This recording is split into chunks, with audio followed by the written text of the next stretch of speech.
हमारी ज़मीन पे बहुत अच्छी तैयारी है। प्रधानमंत्री मोदी जी के जो संदेश हैं और जो डबल इंजन सरकार के संदेश हैं वो नीचे तक जा चुके हैं। मुद्रा योजना में लोन दिया जाता है, उसमें 70% महिलाएं होती हैं, तो ये पूछ के नहीं जाता किस जाति का किस धर्म का है।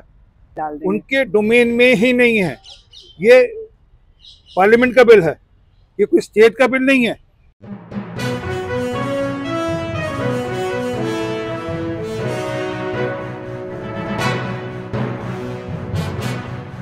नमस्कार, मैं अनीता चौधरी। देखिए, बिहार चुनाव के भले ही कुछ महीने रह गए हों, लेकिन वहां पे बिगुल बज चुका है और इस चुनावी आगाज के साथ ही आरजेडी एक्टिव हो गई है। और इस बिहार के चुनाव में एक बार फिर संविधान और वक्फ की भी एंट्री भी हो गई है। बिहार के पूर्व उप मुख्यमंत्री तेजस्वी यादव ने संविधान और वक्फ को लेकर के कुछ बयान दिए हैं, जिस पर बात करने के लिए हमारे साथ बीजेपी के राष्ट्रीय प्रवक्ता आरपी सिंह जी हैं। सर, उन्होंने कहा है कि अगर बीजेपी की सत्ता आती है तो संविधान जो है उसके तार तार हो जाएंगे, संविधान पूरी तरह से बदल जाएगा। वे जानबूझकर शरारतपूर्ण बयान दे रहे हैं।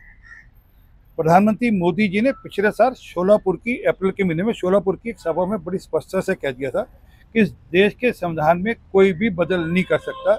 अगर आज बाबा साहब भी आकर बदल करना चाहे तो वह भी नहीं कर पाएंगे। अब इसके बाद तो कोई विषय रह नहीं जाता, परंतु उनको ये सब सुनाई नहीं देता, क्योंकि आजकल उनका गठबंधन कांग्रेस पार्टी के साथ है और कांग्रेस पार्टी के ऊपर चाइना की छाप रहती है। तो जो कान में सुनने की मशीन है वो लगता है वो चाइनीज़ मशीन लगा रखी होगी, जिस कारण से पूरा सुनता नहीं। जो मूल बात है वो ये है कि देश के संविधान के साथ कोई छेड़छाड़ कर नहीं सकता, ना देश का कोई संविधान बदल सकता है। ये प्रधानमंत्री मोदी जी कह चुके हैं और अमित शाह जी भी कह चुके हैं। आप बोल रहे हैं बदल नहीं सकता है, लेकिन धर्मनिरपेक्षता और समाजवाद को लेकर के कुछ बयान ऐसे आए जिसको लेकर के चाहे वो कांग्रेस हो, चाहे आरजेडी हो, समाजवादी पार्टी हो। हमारे समाज में, हमारे देश में लोकतांत्रिक प्रक्रिया के अंदर विमर्श करने में कहाँ रोक है, किसी विषय पे चर्चा करने में कहाँ रोक है। और समाजवाद और सेकुलरिज्म सिर्फ डालने से नहीं होगा, वो करने से होगा। प्रधानमंत्री मोदी जी ने पिछले 11 साल में जिस प्रकार से हर गरीब की चिंता की, गरीब कल्याण के अंतर्गत जिस प्रकार से जन धन योजना लेकर आए, जिस प्रकार से आप आयुष्मान भारत लेकर आए, जिस प्रकार से आप किसानों की चिंता कर रहे हैं, किसान सम्मान निधि लाकर किसानों की चिंता कर रहे हैं, लगातार जिस प्रकार से देश की गरीबों की चिंता हो रही है, इससे बड़ा समाजवाद का एग्जाम्पल क्या हो सकता है, लाइव एग्जाम्पल क्या हो सकता है। हाँ, जहाँ तक सेकुलरिज्म की बात है, ये देश सेकुलर ही रहा है शुरू से, इसमें किसी को सेकुलर शब्द डालने की जरूरत नहीं, परंतु फिर भी जो संविधान में है वो बदला नहीं जा सकता। परंतु उस पर चर्चा तो हो सकती है कि आपने देश के संविधान के अंदर बैकडोर से कई चीज़ें डाली। सेक्शन 35A बिना पार्लियामेंट में पास किए डाल दिया था आपने, 370 आपने जबरदस्ती डाला। तो इस प्रकार ये दो शब्द ही आपने डाले। देश का जो प्रेम्बल है, संविधान का जो प्रेम्बल है, उसमें आपने छेड़खानी करी। इस पर विमर्श करने में क्या दिक्कत है? आज लोकतंत्र में विमर्श पे भी अगर दिक्कत होगी तो लोकतंत्र कैसे चलेगा? आरजेडी की तरफ से ये बिहार चुनाव का आगाज हो चुका है। एक बार फिर माई समीकरण की तरफ बढ़ती हुई आरजेडी दिख रही है और उन्होंने कहा है कि अगर उनकी सत्ता आती है तो वक्फ बिल जो है, जिसको कि केंद्र ने पारित किया है, उसको वो कूड़े में डाल देंगे। उनके डोमेन में ही नहीं है। ये पार्लियामेंट का बिल है, ये कोई स्टेट का बिल नहीं है। हाँ, वोट बैंक की राजनीति कर रहे हो उनकी कुछ, क्योंकि प्रॉपर्टीज के खेल में माहिर है तेजस्वी यादव।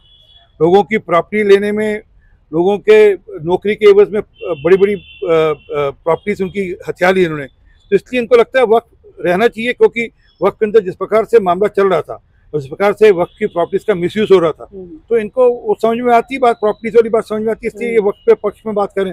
तो इनके डोमेन में नहीं है। वक्त सेंटर का विषय है और पार्लियामेंट ने उससे पास किया है।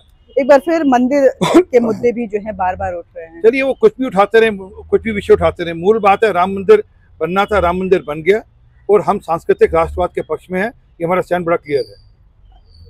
आपको क्या लगता है, ये जो बार बार संविधान और वक्फ के बहाने मुस्लिम मुद्दों को जो उठा रहे हैं, ये बिहार चुनाव में वो ये बताएं नीतीश बाबू की या केंद्र की जो स्कीम्स हैं वो ये पूछ कर जाती हैं कि मुसलमान का घर है या हिंदू का घर है या किस जाति वर्ग का घर है। जब आयुष्मान भारत की स्कीम लागू होती है तो पूछ कर तो नहीं जाती ना इस जाति घर पे मिला जाएगा। जब सिर पे छत दी जाती है तो पूछ कर नहीं दी जाती। जब मुद्रा योजना में लोन दिया जाता है उसमें 70% महिलाएं होती हैं, तो ये पूछ के नहीं जाता है किस जाति का किस धर्म का है।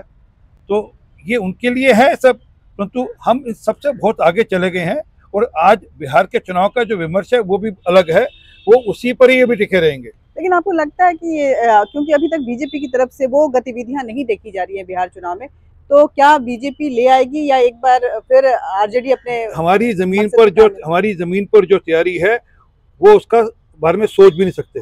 इसी प्रकार का मामला दिल्ली के बारे में कहते थे, ऐसे ही मामला महाराष्ट्र और हरियाणा के बारे में कहते थे। हमारी जमीन पे बहुत अच्छी तैयारी है।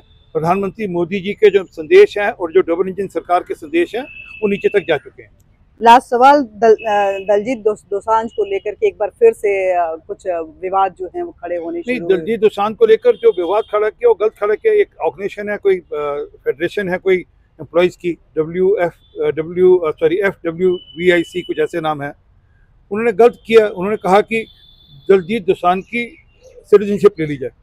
अरे भाई, एक एक्टर है, वो देश का मान सम्मान बढ़ाता है, दुनिया में जहाँ जाता है भारत का नाम ऊंचा करता है। एक सिंगर है, वो उस नाते से भी दुनिया में भारत का नाम ऊंचा करता है।